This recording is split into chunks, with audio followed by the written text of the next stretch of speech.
قال الوهواد لا يهوى باشا Yoshai Bashamaka Kudash, double honors to the apostles and elders of great millstone, who rule and teach well, peace and salutations to the brothers on the four corners of this earth, pushing this word in truth and in sincerity, risking their lives and freedoms more so now than ever to do so.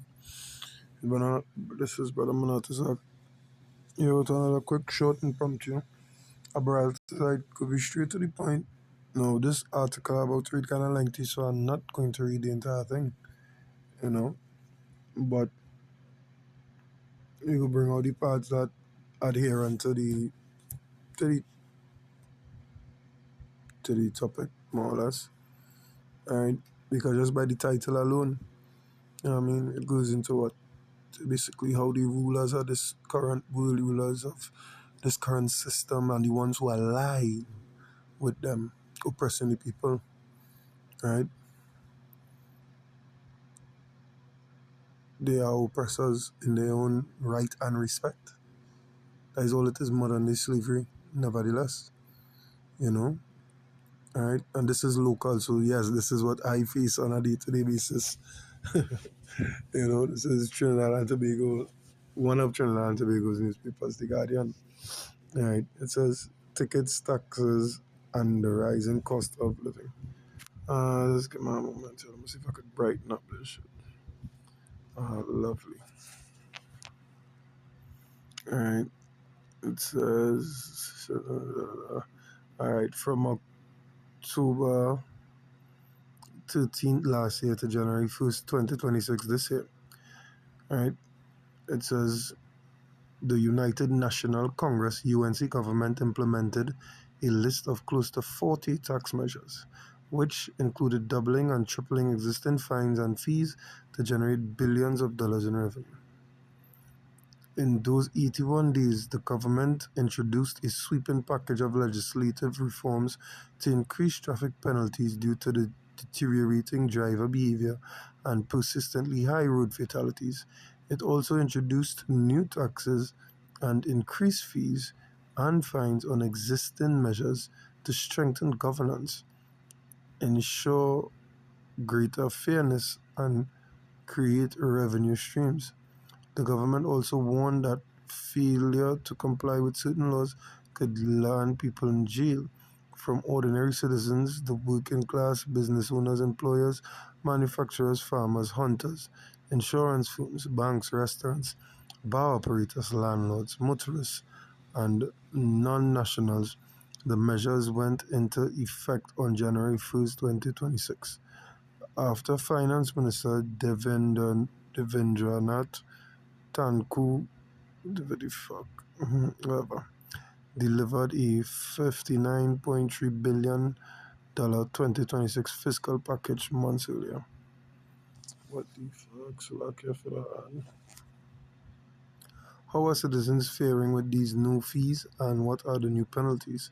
For the average citizen, taxes over the past 2 months have crept up in small ways.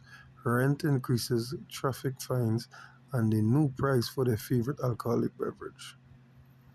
For La Qatarima taxi driver Stephen Rambert, not his real name, since the government implemented a slew of increase for traffic offences in January, he had to pay a $1,100 ticket for an illegal drive.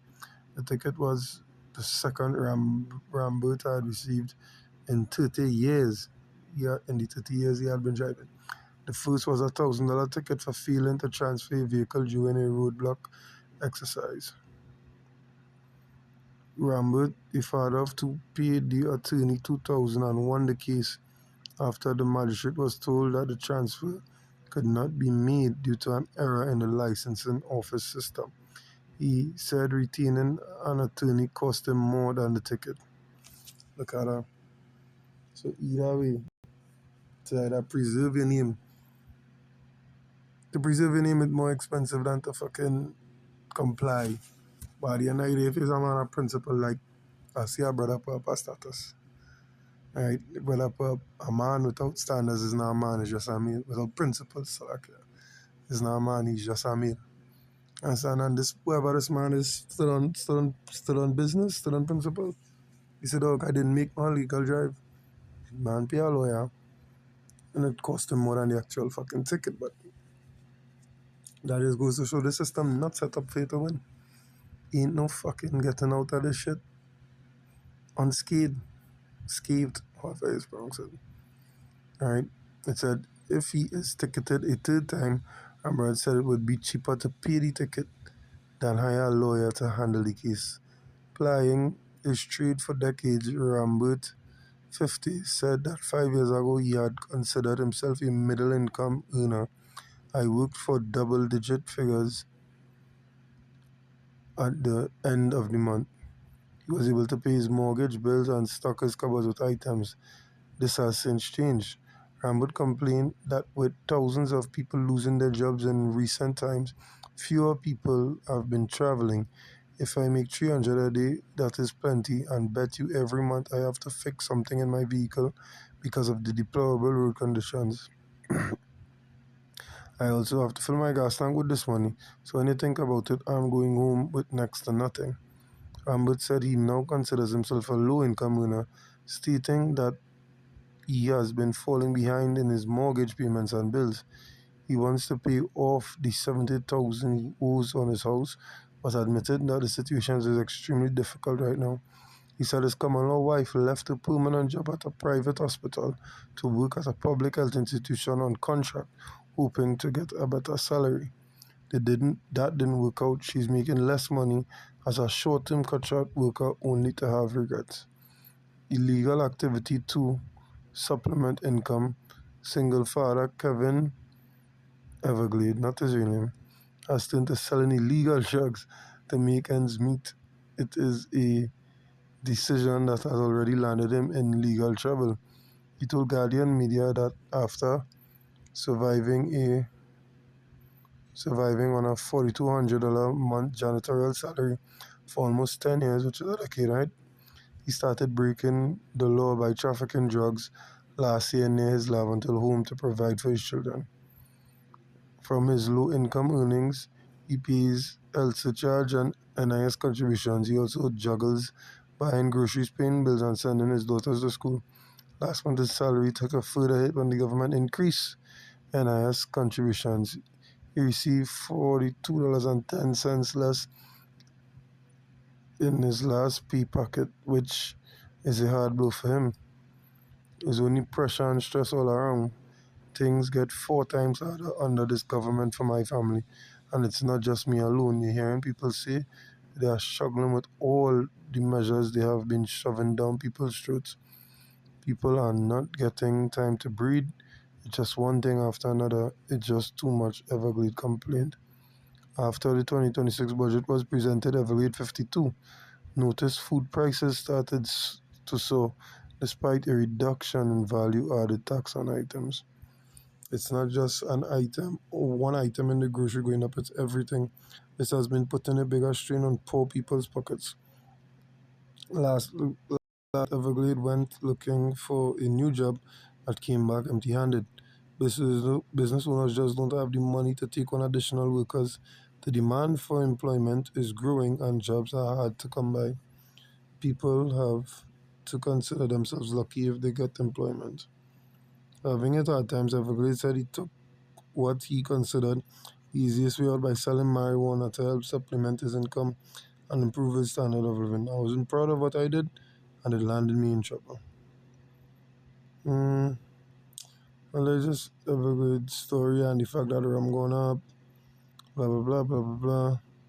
It's just overall, you know what I mean? The article just goes on to be, it's 10 minutes gone, I read in the article. I was saying it's a bit of a read.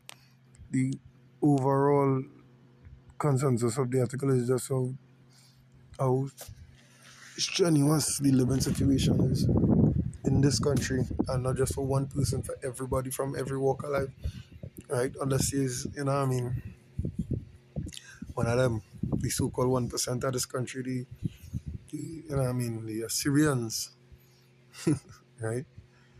You know what I mean, you know that they really run the country. We got some precepts, you know.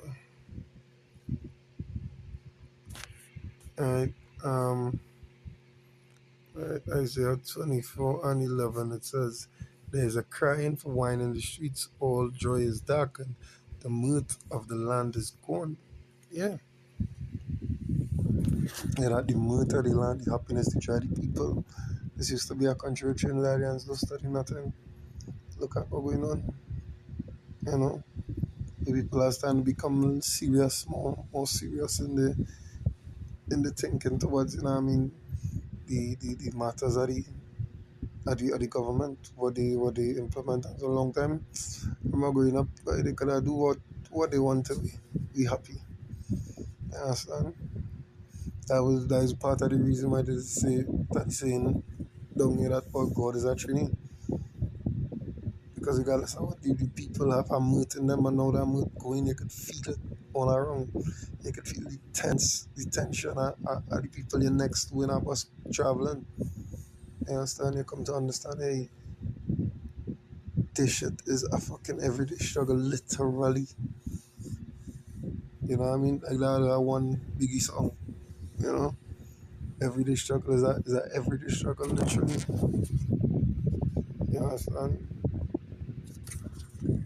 And they didn't just raise one thing. It's things across the board. You know what I mean? Prices and so on and so forth have increased. And Proverbs 29 and 2. Proverbs 29 and 2.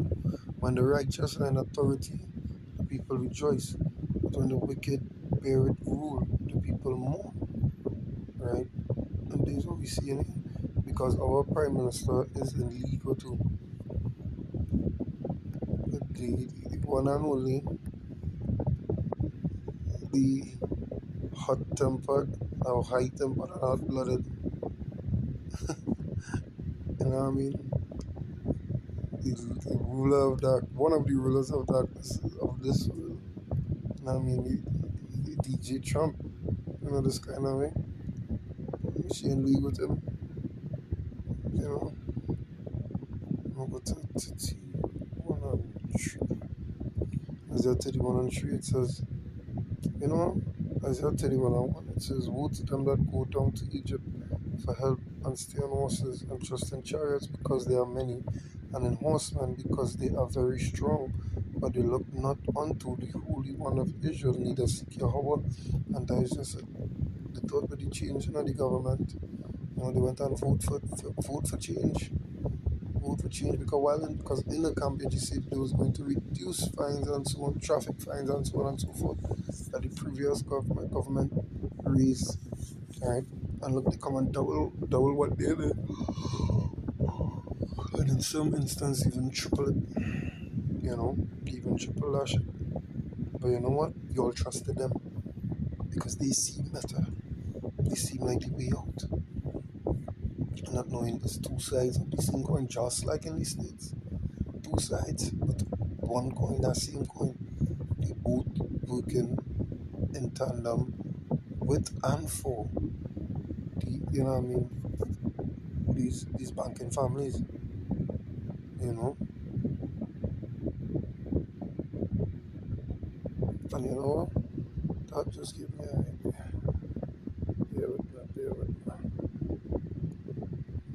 That just gave me an idea.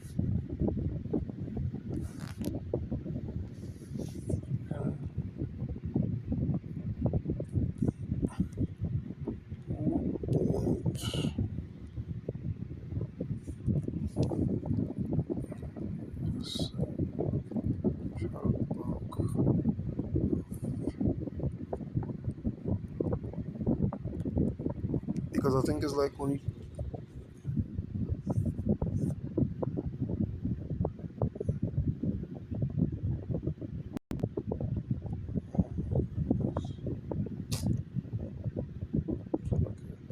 I think it's only, I think it's 90% of central banks are owned by the banking families. Right? So, the Central Bank of Trinidad and Tobago is 100% owned by the government of the Republic of Trinidad and Tobago. Established in 1974 by Act of Parliament, it operates with statutory autonomy to manage the country's monetary policies, currency, financial system, and acting as the banker to the government. Owner, government, board of directors appointed by the president, including the governor, and representatives from the Ministry of Finance.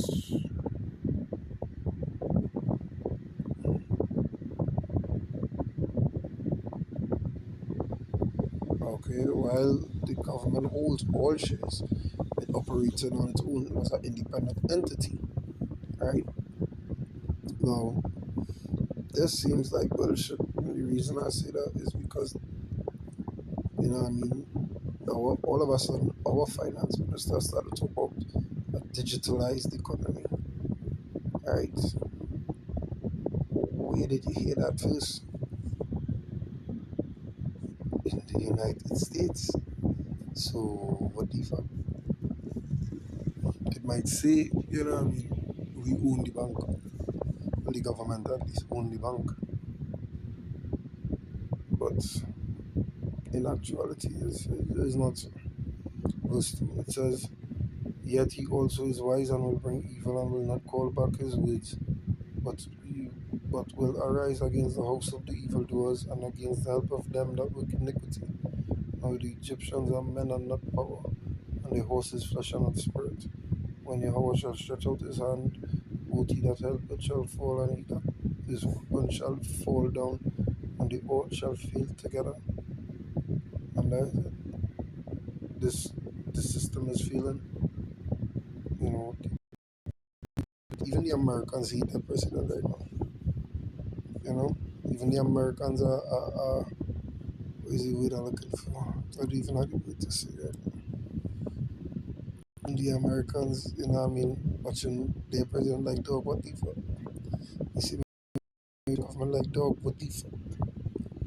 You know, it's a very sticky situation, especially for them that believed in this government.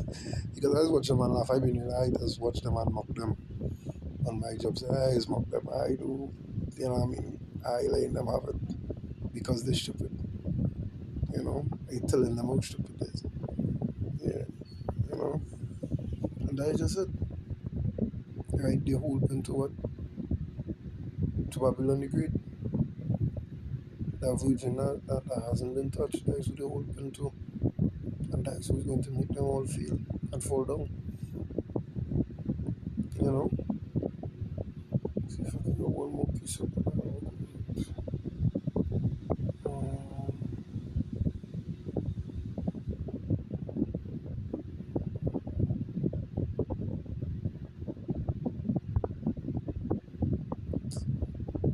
James, James.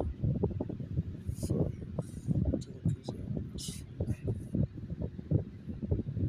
It says, "Behold, I have the laborers who have reaped down your fields, which is of you kept back by what? By fraud. Cried, and the cries of them which have reaped are entered into the ears of the Lord of Sabaoth. Ye have lived in pleasure on the earth and been wanton. Ye have nourished your hearts as in the day of slaughter." You understand? Ye have condemned and killed the just, and he do it. He doth not resist. You understand? And these are the actions of these leaders today. The people crying out. And the scripture said they cry as well. Entered into the ears of the Lord of Sabaoth, the Lord of armies. Right? Because, the rulership is wicked. And it speaks for itself. It speaks for itself. The people are starting to see the severity of what it is to, quote unquote, be in bed with the government, be in league rather with the government. You know. So this video is edifying, hope it's packed food for thought, throughout the Akim. Please put it on power of your passion and shine. Until next time, shalom.